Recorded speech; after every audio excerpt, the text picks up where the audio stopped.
किसान भाइयों नमस्कार, मैं हूं नीता सिंह। स्वागत है आप सभी का कार्यक्रम कृषि दर्शन में। जैसा कि आप सभी जानते हैं, साल दर साल हम आपको कृषि जगत से जुड़ी तमाम जानकारियां पहुंचाते रहे हैं और आगे भी हमारी यही कोशिश रहेगी। तो आइए शुरू करते हैं आज का कृषि दर्शन कार्यक्रम, जिसमें होंगे 3 सेगमेंट: विज्ञान और किसान, कृषि स्टार्टअप और फार्मिंग इंडिया। किसान भाइयों, सबसे पहले बात करते हैं सेगमेंट विज्ञान और किसान की। लहसुन का इस्तेमाल पूरी दुनिया में मसाले के तौर पर किया जाता है। प्याज के बाद सिंचित तरीके से उगाया जाने वाला भारत का ये दूसरा महत्वपूर्ण भूमिगत कंद है, लेकिन इसकी भंडारण की व्यवस्था ठीक से नहीं हो पाने के कारण इसमें नुकसान बहुत ज़्यादा होता है। लेकिन राजस्थान ने अब इसका हल ढूंढ निकाला है और बहुत ही कम लागत में भंडारण की संरचना तैयार की है।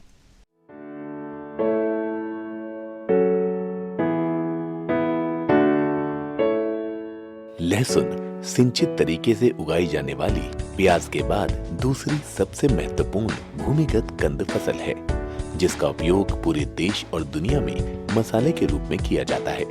ये फसल देश के लिए एक महत्वपूर्ण विदेशी मुद्रा अर्जक है। राजस्थान में ये फसल बड़े पैमाने पर बारां, कोटा इत्यादि जिलों में विशेष रूप से उगाई जाती है। मसालेदार भोजन, खासकर मांसाहारी व्यंजन में लहसुन का इस्तेमाल मुख्य तत्व के रूप में किया जाता है। लहसुन को एक कमरे में अक्षत यानी बिना बिगड़ा हुआ पौधे के रूप में संग्रहित किया जाता है और इसके लिए बड़ी जगह की आवश्यकता होती है। इस क्षेत्र के किसान कमरे में रखे कंद के सड़ने और उन्हें पंप करने की समस्या का सामना करते रहे हैं। कटाई के समय बाजार मूल्य कम होता है और कमरे के तापमान पर लहसुन के कंद के भंडारण से 43 से 50% तक नुकसान होता है। बारां जिले में भंडारण के दौरान लहसुन का नुकसान 34.5% पाया जाता है। हालांकि राष्ट्रीय कृषि विकास योजना लहसुन उत्कृष्टता केंद्र परियोजना के तहत कृषि विज्ञान केंद्र अंटा बारां में कम लागत वाली एक छप्पर वाली बांस की लहसुन भंडारण संरचना विकसित की गई थी। सीमेंट के फर्श के साथ बांस की छड़ से बनाया गया ढांचा 15 बाय 30 बाय 12 के आकार का होता है, जिसमें 10 टन लहसुन रखने की क्षमता होती है। 4 मार्च 2017 को राजस्थान सरकार के कृषि मंत्री द्वारा इस संरचना का उद्घाटन किया गया था। ये भंडारण संरचना स्थानीय क्षेत्र में लहसुन उत्पादकों के लिए मॉडल इकाइयों में से एक बन गई है।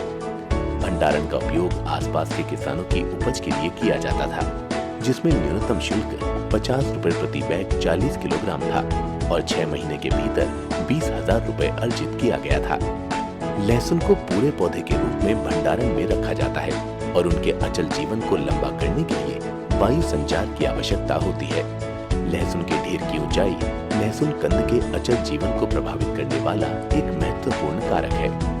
3 फीट ऊंचाई तक के पूरे लहसुन के पौधों का भंडारण सड़ान 3.40% और कम लागत वाले लहसुन भंडारण संरचना में कंद 4.04% के वजन को कम करने के लिए सबसे उपयुक्त पाया गया, जो उचित वायु संचार के कारण ताजी हवा के संचलन को सक्षम करता है। अन्य भंडारण प्रथाओं में सबसे अधिकतम 22.24% वजन घटते हुए पाया गया है। लहसुन के लंबे अचल जीवन के लिए भंडारण संरचना में भंडारण का सबसे प्रभावी तरीका 3 फीट ऊंचाई तक लहसुन का विभाजन है।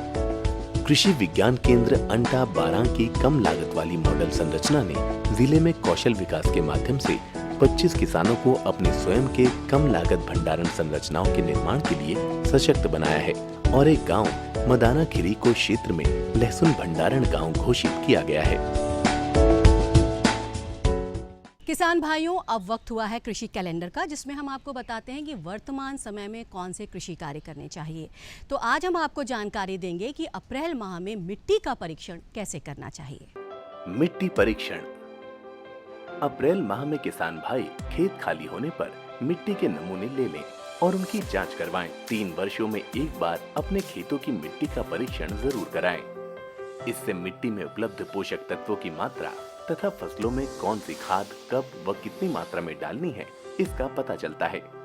मिट्टी परीक्षण से मिट्टी में खराबी का भी पता चलता है, जिससे कमियों को सुधारा जा सकता है, जैसे कि क्षारीयता को जिप्सम से, लवणीयता को जल निकास से तथा अम्लीयता को चूने से सुधारा जा सकता है। और यहाँ वक्त हुआ एक छोटे से ब्रेक का। ब्रेक के बाद जल्द हाजिर होते हैं, आप कहीं जाइएगा नहीं।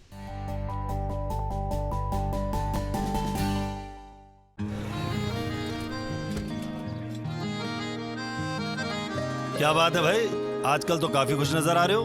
क्यों ना हो, अब मैं ऑर्गेनिक खेती जो कर रहा हूँ ये पूरा प्राकृतिक है, ऑर्गेनिक है। इसमें हमारे खेत, हमारी फसल और हमारी जेब सब फायदे में होते हैं और इसमें लागत भी कम है। जी हाँ, आप भी ऑर्गेनिक खाद का प्रयोग करें, अपनी फसल और मिट्टी को तंदुरुस्त बनाएं और आपकी आमदनी में इजाफा करें। अधिक जानकारी के लिए किसान call centre toll free number 1800-180-1551 पर कॉल करें और लॉग ऑन करें kisan.gov.in और farmer.gov.in। कृषि और किसान कल्याण मंत्रालय द्वारा किसान हित में जारी।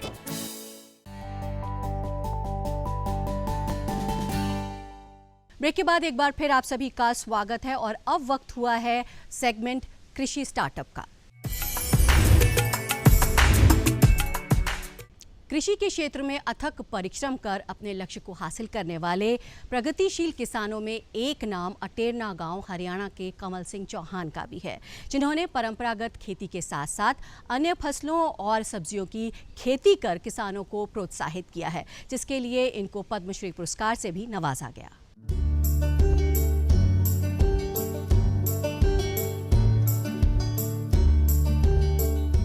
अटेरना गांव के प्रगतिशील किसान पद्मश्री कमल सिंह चौहान को इस वर्ष खेती के क्षेत्र में उत्कृष्ट कार्य करने के लिए सरकार ने पद्मश्री पुरस्कार से सम्मानित किया है। कमल सिंह चौहान ने 1978 में खेती की शुरुआत की। उन्होंने वर्ष 1998 में बेबीकॉर्न की खेती शुरू की और किस्मत ने उनका साथ दिया। वर्ष 2014 में कमल सिंह ने अटेरना में किसान उत्पादक समूह बनाया और अब वे स्वीट कॉर्न, बेबी कॉर्न को दिल्ली के आजादपुर मंडी, बड़ी रिटेल चेन, 5 स्टार होटलों में सीधे सप्लाई करते हैं। इस क्षेत्र में स्वीट कॉर्न, बेबी कॉर्न व मशरूम उत्पादन का श्रेय पद्मश्री कंवल सिंह चौहान को ही जाता है।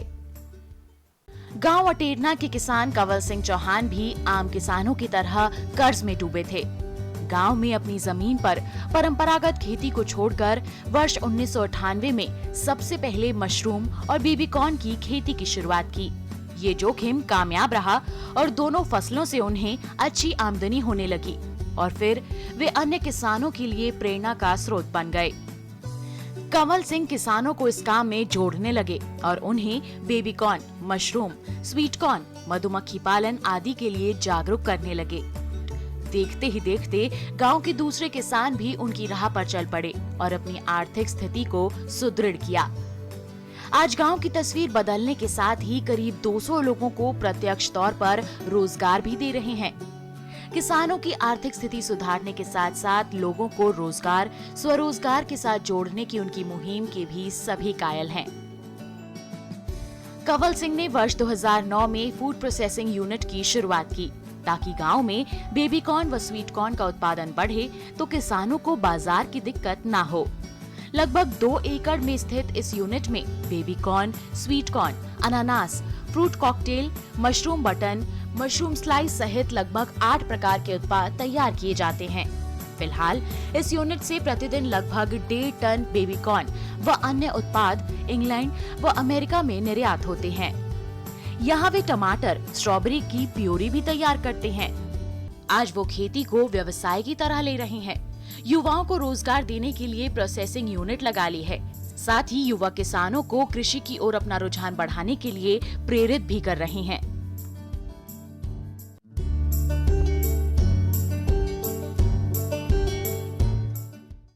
कृषि जगत से जुड़े कई सवाल आपके मन में आते होंगे। आइए जानते हैं विशेषज्ञ से ऐसे ही कृषि जगत से जुड़े एक सवाल का जवाब।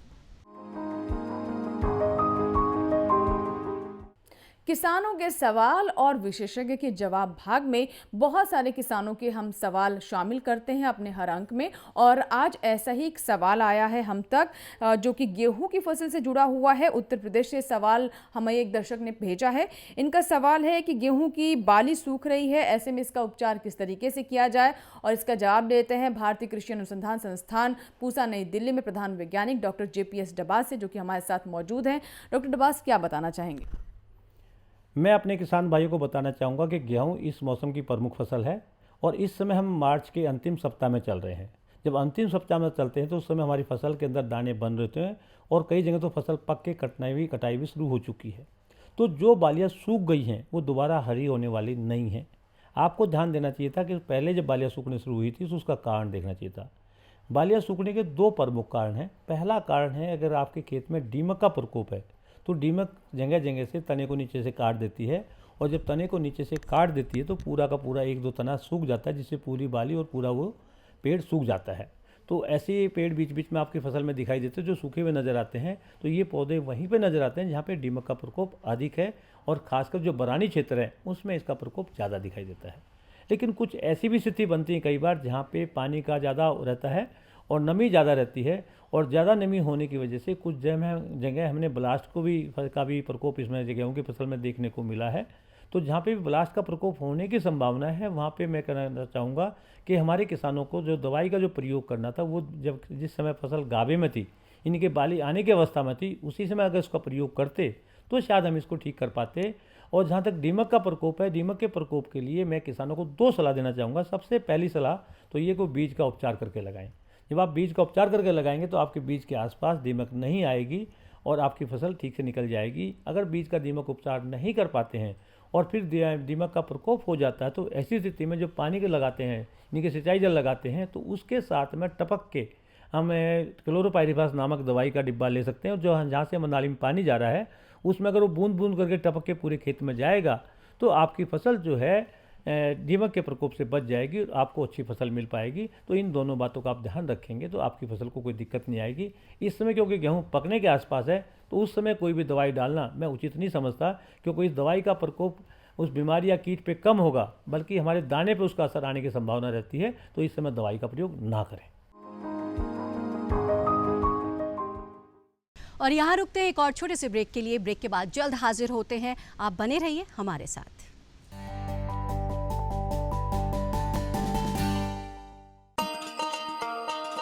किसान भाइयों गांठ बांध लो, गांठ बांध लो, बात बहुत है काम की, समृद्धि के पैगाम की।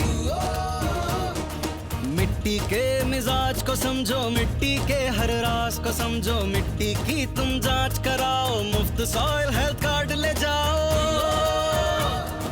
कभी मुनासिब बीज लगाओ, सही किस्म की खाद ले आओ, जितनी जरूरी उतनी डालो, सही मात्रा खुद पहचानो, इसको अपना मंत्र बना लो, मिट्टी की सेहत तो जानो।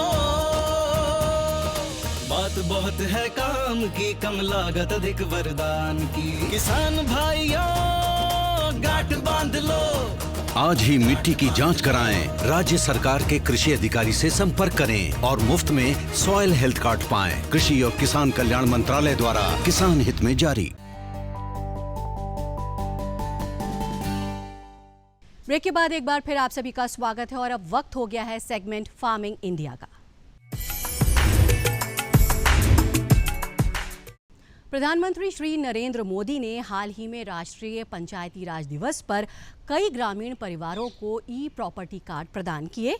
ये कार्यक्रम वर्चुअली आयोजित किया गया। आइए देखते हैं इसी पर एक रिपोर्ट।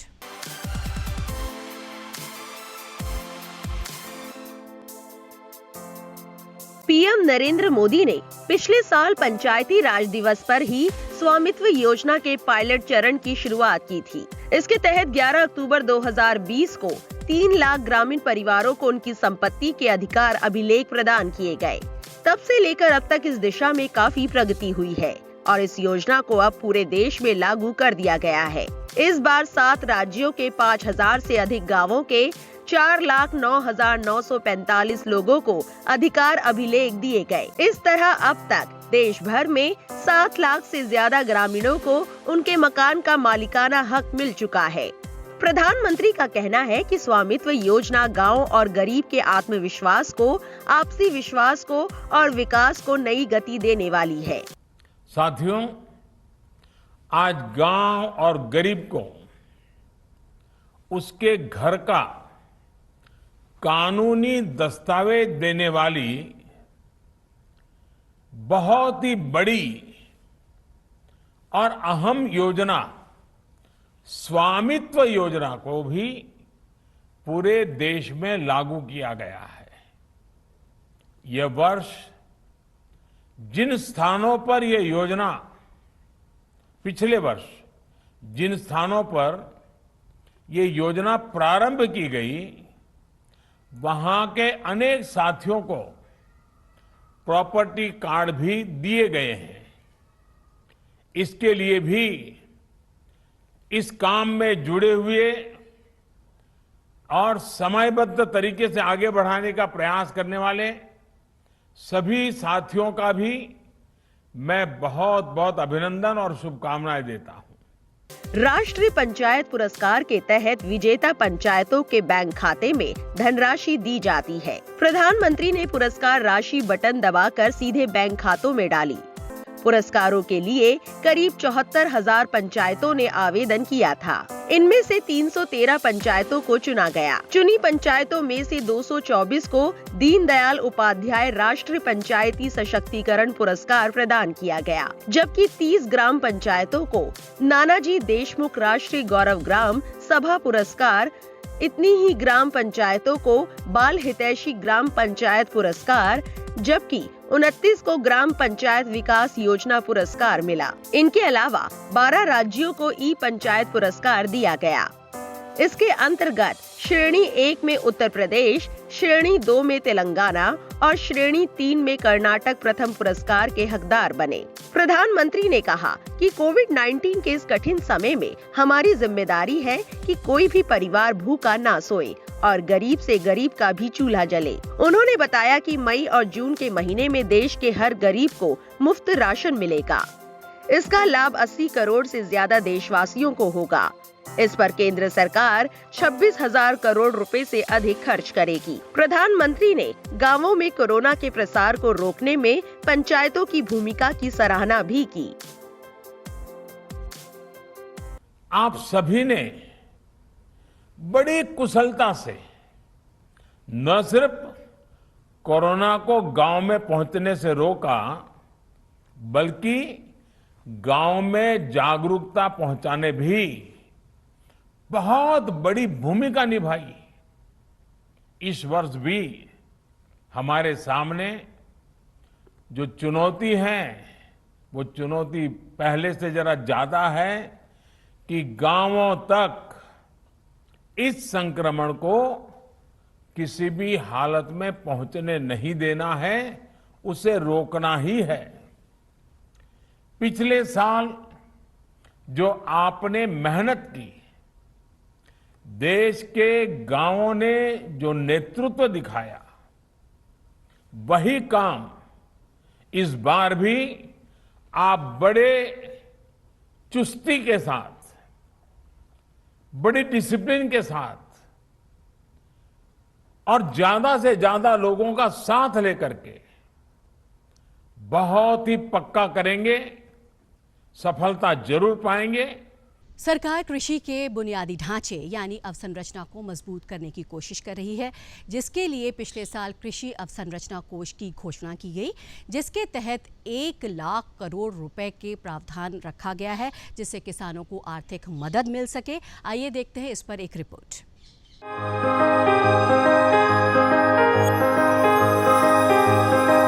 कृषि क्षेत्र को बेहतर बनाने के लिए अवसंरचना यानी बुनियादी ढांचा बहुत ही महत्वपूर्ण है। सरकार कटाई उपरांत प्रबंधन तंत्र को मजबूत कर रही है। इसके लिए लॉकडाउन के दौरान वित्त मंत्री ने 1 लाख करोड़ रुपए के कृषि अवसंरचना कोष का ऐलान किया था। ये रकम बैंकों और वित्तीय संस्थानों के माध्यम से ऋण के तौर पर दी जानी है। आम किसानों के अलावा प्राथमिक कृषि ऋण सोसाइटी, विपणन सहकारिता सोसाइटी, कृषि उत्पादक संगठन, स्वयं सहायता समूह, बहुउद्देशीय सहकारिता सोसाइटी, कृषि उद्यम और स्टार्टअप इसके माध्यम से ऋण ले सकते हैं। 2 करोड़ तक के कर्ज पर ब्याज में 3% तक की छूट का प्रावधान किया गया है। ये योजना फिलहाल 10 साल के लिए है, यानी 2020-21 से 2029-30 तक। 1 लाख करोड़ की रकम 4 साल में जारी की जाएगी।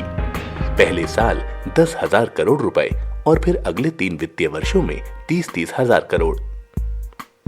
भारत की 58% जनसंख्या की रोजी रोटी का दारोमदार कृषि और उससे जुड़े व्यवसायों पर है। ज्यादातर किसानों की सालाना आय बहुत कम है। कटाई उपरांत सही बुनियादी ढांचा न होने की वजह से 15 से 20% उपज बर्बाद हो जाती है। जबकि दूसरे देशों में यह आंकड़ा 5 से 15% है। कृषि अवसंरचना कोष का उद्देश्य ऐसे ढांचे का विकास करना है जिसमें किसान अपनी उपज बिना बिचौलिए के सीधे बेच सके और कटाई के उपरांत उनकी फसल में बर्बादी भी कम हो। इससे निश्चित तौर पर उनकी आमदनी बढ़ेगी। कृषि अवसंरचना कोष ग्रामीण क्षेत्रों में भंडार गृहों, शीत गृहों, पैक हाउस के निर्माण और उनके विकास के अलावा बाजार व्यवस्था को दुरुस्त करने पर खर्च होना है। साथ ही प्रसंस्करण इकाइयां भी इसका लाभ उठा सकती हैं। प्रसंस्करण से फसलों का मूल्यवर्धन होगा और भंडार गृहों के निर्माण से किसान को अपनी फसल रोक कर रखने में मदद मिलेगी। फसल को रोकने का फायदा ये होगा कि बाजार में जब भी बेहतर भाव होगा तब वो फसल बेच सकेंगे। किसानों को कृषि जगत से जुड़ी तमाम जानकारियां देने के लिए कई मोबाइल ऐप लॉन्च किए गए हैं। आज हम आपको बताएंगे ऐसे ही एक मोबाइल ऐप के बारे में जिसका नाम है किसान सभा मोबाइल ऐप। वैज्ञानिक और औद्योगिक अनुसंधान और केंद्रीय सड़क अनुसंधान संस्थान परिषद यानी CSIR और CRRI द्वारा विकसित और लॉन्च किया गया है। किसानों से लेकर मंडी डीलरों, ट्रांसपोर्टरों, मंडी बोर्ड के सदस्यों, सेवा प्रदाताओं के साथ साथ उपभोक्ताओं के लिए एक सुविधाजनक ऐप है। किसानों को आपूर्ति श्रृंखला और परिवहन प्रबंधन प्रणाली से जोड़ने का काम करता है। कृषि से संबंधित प्रत्येक इकाई के लिए एक संयुक्त स्टॉप के रूप में कार्य करता है। कोल्ड स्टोरेज स्पेस और वेयरहाउस से जुड़े लोगों के लिए भी उपयोगी होगा। लोगों को सीधे किसानों से खरीदने के लिए सक्षम करेगा। और आइए अब जानते हैं देश की अलग अलग मंडियों में कृषि जिन्सों के भाव। गुजरात की जंबूसर मंडी में मक्का का भाव 1650 रुपए से 1850 रुपए प्रति क्विंटल दर्ज किया गया। झारखंड की लोहरदगा मंडी में मक्का का भाव 1350 रुपए से 1710 रुपए प्रति क्विंटल रहा। राजस्थान की विजयनगर मंडी में भाव 1600 रुपए से 1625 रुपए प्रति क्विंटल दर्ज किया गया। कोटा मंडी में भाव 1425 रुपए प्रति क्विंटल रहा। उत्तर प्रदेश की अलीगढ़ मंडी में भाव 1300 रुपए से 1340 रुपए प्रति क्विंटल दर्ज किया गया। गोंडा मंडी में मक्का का भाव 1600 रुपए से 1640 रुपए प्रति क्विंटल रहा। किसान भाइयों, तो आइए अब नजर डालते हैं आज की ट्विटर प्लेट पर। पंजाब के किसानों को पहली बार उपज का दाम सीधा बैंक खातों में मिल रहा है। अब तक पंजाब में 222 लाख टन गेहूं की खरीद हुई व 8,180 करोड़ का भुगतान किसानों के बैंक खातों में किया गया है। तो किसान भाइयों, उम्मीद करते हैं आज के कार्यक्रम से आपको उपयोगी जानकारी मिली होगी। कार्यक्रम से जुड़े सुझाव आप हमें भेज सकते हैं, आप हमें ईमेल कर सकते हैं। हमारा ईमेल है krishidarshan@gmail.com। आप चाहे तो हमें पत्र भी लिख सकते हैं। हमारा पता है कमरा नंबर 58 CPC दूरदर्शन, खेलगांव, नई दिल्ली 110049। और आज के हमारे कृषि दर्शन कार्यक्रम में बस इतना ही। फिर हाजिर होंगे नई जानकारियों के साथ। तब तक के लिए दीजिए इजाज़त। नमस्कार।